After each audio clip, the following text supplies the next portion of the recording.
Hello students, स्वागत है आप सभी का बिजनेस इकोनॉमिक्स क्लासेस। और आज के इस वीडियो में हम पढ़ेंगे इलास्टिसिटी ऑफ डिमांड। तो इलास्टिसिटी ऑफ डिमांड का जो कॉन्सेप्ट है, सबसे पहले प्रोफेसर जीएस मिल के द्वारा दिया गया। The meaning of elasticity of demand is the responsiveness of demand to change in price of a commodity is known as elasticity of demand. As the law of demand explains about the direction of change in demand for a commodity as a result of change in its price. But it does not show how much the demand will change or about the extension or contraction of demand. So we can say the law of demand was just merely a qualitative statement.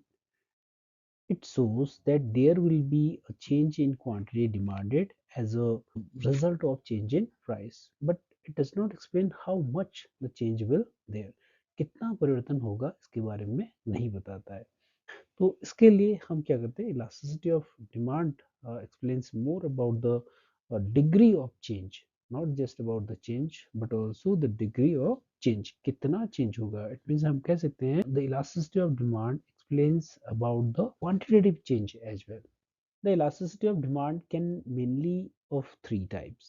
Number one, price elasticity. Generally, whenever we talk about the elasticity, we are talking about price elasticity.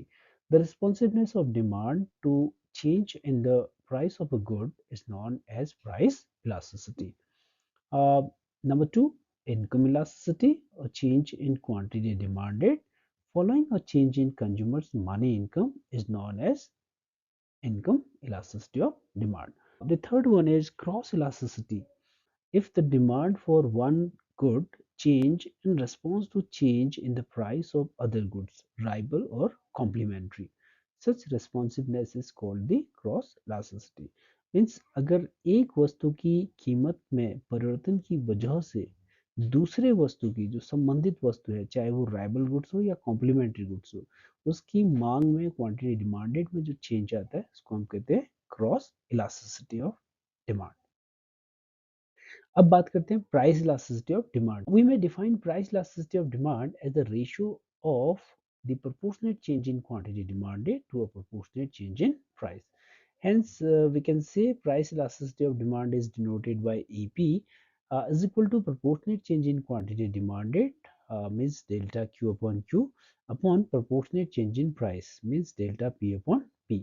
तो change को हम एक साथ रख लेते हैं, delta delta means minor change, delta Q upon delta P into P upon Q, where EP is equal to price elasticity of demand, delta Q represents the change in demand, Q is the initial demand, delta P is change in price and P is initial price. अब हम बात करते हैं degree of price elasticity of demand. That means जो change होता है वो कितना चेंज होता है। तो कितना चेंज होता है अगर प्राइस और डिमांड का जो इनवर्स रिलेशन है, मीन्स एक अगर बढ़ता है तो दूसरा घटता है, तो उनके बीच में जो जो चेंज होता है उसको हम कहते हैं डिग्रीज। तो 5 तरह की डिग्रीज वहाँ पे देखने को मिलती है। तो इनको एक ग्राफ के उससे जो है हम पहले एक साथ इनको समझेंगे। X x represent quantity, whereas y x represent price. तो यहाँ पे जो फर्स्ट डिमांड कर्व है, यानी कि वर्टिकल वर्टिकल जो डिमांड कर्व है, that refers the perfectly in elastic demand, पूर्णतया बेलोचदार मांग। मीन्स क्वांटिटी डिमांड जो है वो फिक्स रहेगा, प्राइस में चाहे इंक्रीज हो चाहे डिक्रीज हो। तो जैसे इसका जो प्रोडक्ट हो सकता है वो है जैसे सॉल्ट। तो सॉल्ट की, नमक की कीमत में जितना भी चेंज होगा, चाहे प्राइस बढ़े या चाहे घटे, तो सॉल्ट की जो डिमांड है वो करीब करीब कंजम्पशन वो सेम रहेगा, उसमें कोई चेंज नहीं होगा। सेकंड टाइप का जो डिमांड है, जो इलास्टिसिटी है, ये इमेजिनरी टाइप का है, इसका कोई रियल लाइफ में इसका कोई एग्जांपल नहीं है, और that is perfectly elastic demand, पूर्णतया लोचदार मांग। मीन्स प्राइस में बहुत माइनर चेंज होता है तो क्वांटिटी डिमांडेड में जो चेंज है वो बढ़ता जाता है। एक हिसाब से हम कह सकते हैं इन्फिनिटी चेंज जो है इसमें क्वांटिटी डिमांडेड में होता है। तो इसका कोई भी एक रियल एग्जांपल इसका नहीं है, तो हम कह सकते हैं कि एक इमेजिनरी जो है इलास्टिसिटी है। थर्ड टाइप की जो इलास्टिसिटी है दैट इज इलास्टिक डिमांड, या इसको हम कहते हैं यूनिटरी इलास्टिक डिमांड। इसका जो डिमांड कर्व होगा वो ऑलमोस्ट आपको 45 डिग्री एंगल का होगा। इट मीन्स जिस प्रोपोर्शन में प्राइस में फॉल हो रहा है उसी प्रोपोर्शन में क्वांटिटी डिमांडेड भी बढ़ता है। फोर्थ टाइप का है हाईली इन इलास्टिक डिमांड, अत्यधिक बेलोचदार मांग। मीन्स डिमांड में चेंज तो होगा लेकिन उस प्रोपोर्शन में नहीं होता है जिस प्रोपोर्शन में प्राइस में हो रहा है। मीन्स अगर प्राइस 10% से अगर सपोज दैट कम हो रहा है तो क्वांटिटी डिमांडेड सिर्फ 5% ही बढ़ रहा है। और जो लास्ट टाइप का जो डिमांड इलास्टिसिटी है that is highly elastic demand. तो अगर प्राइस में 10% का फॉल हो रहा है तो as a result of that suppose that quantity demanded increase by 20%, so this is highly elastic demand. So let's talk about them one by one. So first one is perfectly inelastic demand. Demand for a commodity will be said to be perfectly inelastic if the proportionate change in quantity demanded does not change at all in response to a given change in price. तो अगर price में जो भी change हो रहे हैं but the quantity demand does not change at all, so this is referred as perfectly inelastic, बेलोचदार, पूर्णतया बेलोचदार मांग, कोई भी लोच इसमें नहीं है। And it is denoted by EP is equal to zero, price elasticity of demand is equal to zero. Means price में कितना भी चेंज हो जाए क्वांटिटी डिमांड में कोई चेंज नहीं होगा। सेकेंड टाइप का परफेक्टली इलास्टिक डिमांड, पूर्णतया लोचदार मांग। मीन्स अगर प्राइस में थोड़ा सा भी अगर चेंज होता है तो उसकी वजह से डिमांड में बहुत चेंज हो जाता है, काफ़ी चेंज हो जाता है, जिसको हम कहते हैं एक हिसाब से अनंत चेंज उसमें होता है। तो इसलिए इसको हम लिखते हैं E P is equal to infinity. Third type का जो इलास्टिसिटी है दैट इज इलास्टिक डिमांड और unitary elastic demand. Means demand for a commodity will be said to be elastic or unit elastic if the proportionate change in quantity demanded equals to the proportionate change in price. Means अगर suppose price of a commodity falls by 10%, the quantity demanded for that commodity increase by also 10%. अगर 10% से कीमत घट रही है तो 10% से ही मांग में वृद्धि होती है। तो इसको हम कहते हैं यूनिटरी इलास्टिक डिमांड या मांग की इकाई लोच। तो यहाँ पे जो elasticity of price elasticity of demand होगी that will be equal to 1। और ये जो डिमांड कर्व होता है ऑलमोस्ट 45 डिग्री का जो है ये एंगल बनाता हुआ होगा। फोर्थ टाइप का जो प्राइस इलास्टिसिटी ऑफ डिमांड है वो है हाईली इनलास्टिक डिमांड, अत्यधिक बेलोचदार मांग। मीन्स बहुत कम लोच इसमें होता है, बेलोच है, अत्यधिक बेलोचदार। Which demand for a commodity will said to be highly inelastic if the proportionate change in quantity demanded is less than the proportionate change in price. Suppose the price of a commodity falls by 10%, and as a result of that the demand for that commodity increased by 5% only.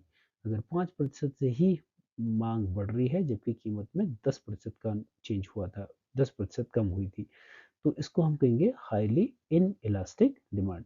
तो यहाँ पे जो demand curve होगा वो almost 30 degree या उससे और sharp जो है 20 डिग्री बहुत ज़्यादा एक्यूट होगा। और इसको हम रिप्रेजेंट करते हैं ई पी लेस देन 1, यानी कि यूनिटी से कम। और जो लास्ट है हाईली इलास्टिक डिमांड और more than unitary elastic demand, अत्यधिक लोचदार, हाईली इलास्टिक, बहुत ज़्यादा जिसमें चेंज होता है। तो if a 10% fall in price result in 15% increase in quantity demanded, so this will refer to highly elastic demand. तो यहाँ पे जो डिमांड कर्व होगा ये मीन्स 45 डिग्री से ज़्यादा होगा, may be 60 50 more than 45 angle जो है ये कोरिलेट करेगा। तो यहाँ पे आप देख सकते हैं प्राइस में सिर्फ इतना चेंज हो रहा है और जबकि क्वांटिटी डिमांडेड में इतना ज़्यादा चेंज हो रहा है।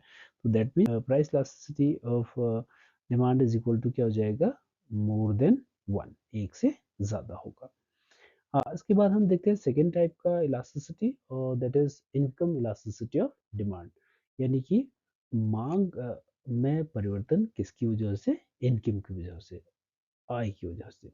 The responsiveness of demand to change in income is termed as income elasticity of demand, and it is denoted by EY, and it is equal to proportionate change in quantity demanded, that is delta Q upon Q upon proportionate change in income.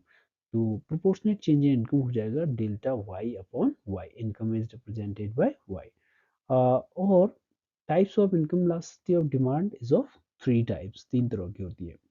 First, zero income elasticity of demand means अगर consumer की income में increase होता है, बढ़ती है, तो quantity demanded for the goods becomes zero, यानी कि उसमें कोई भी एक हिसाब से इंक्रीज नहीं होता है. तो ऐसा होता है in case of inferior goods. आय बढ़ने से उनकी मांग क्या हो जाती है, कम हो जाती है, या एक हिसाब से कहें कि बिल्कुल खत्म हो जाती है. तो zero income elasticity of demand. दूसरा, negative income elasticity of demand. अगर कंज्यूमर की इनकम बढ़ती है तो ऐसे गुड्स की जो डिमांड है कम हो जाती है, तो उसको हम कहते हैं negative income elasticity of demand. Means अगर कंज्यूमर की इनकम 10% से बढ़ रही है तो जो गुड्स हैं उनकी डिमांड सिर्फ क्या होता है 5% से ही बढ़ता है. और थर्ड टाइप का जो income elasticity of demand means अगर कंज्यूमर की इनकम अगर इंक्रीज हो रही है तो ऐसे गुड्स की जो डिमांड है वो भी इंक्रीज होती है. और ये मोस्टली नॉर्मल गुड्स के केस में होता है. जो नॉर्मल मोस्टली जितने भी गुड्स होते हैं, most of the cases income elasticity of demand है पॉजिटिव होती है. उसके बाद third, cross elasticity of demand means the proportional change in quantity demanded of a good due to proportionate change in the price of related goods. यानी कि एक वस्तु की कीमत में कमी या कीमत में परिवर्तन की वजह से दूसरे संबंधित वस्तुओं की मांग में जो चेंज आता है डिमांड में, उसको हम कहते हैं क्रॉस इलास्टिसिटी ऑफ डिमांड. और cross elasticity of demand EC is equal to proportionate change in quantity demanded of, let's say, good X upon proportionate change in the price of related goods, that is Y. Degree of cross elasticity of demand जो है तीन तरह की होती है. पहला, positive cross elasticity of demand. तो ये होता है राइवल और सब्स्टिट्यूट गुड्स के केस में. चाय की कीमत बढ़ने की वजह से कॉफ़ी की डिमांड में क्या हो जाएगा, वृद्धि हो जाएगी. तो ये positive cross elasticity of demand है. Negative cross elasticity of demand, ये जो negative cross elasticity of demand है वो कॉम्प्लीमेंट्री गुड्स के केस में होता है. मीन्स यानी कि कॉम्प्लीमेंट्री में जो पूरक होते हैं या दो जो एक कॉम्बिनेशन में जिनको हम यूज करते हैं. जैसे अगर सपोज दैट बटर की अगर कीमत बढ़ेगी तो at the same time the demand for bread will also fall. अगर बटर महंगा हो जाएगा तो ब्रेड की मांग क्या हो जाएगी, कम हो जाएगी. तो यानी कि एक हिसाब से इसको हम कहेंगे नेगेटिव जो है cross elasticity. Zero cross elasticity of demand means अगर दो अनरिलेटेड गुड्स हैं, अगर उनका आपस में कोई संबंध नहीं है, जैसे सपोज दैट पेन की कीमत अगर बढ़ती है तो उसकी वजह से ब्रेड की डिमांड में कोई फर्क नहीं पड़ेगा. तो इसको हम कहते हैं zero elasticity of demand. Thanks for watching.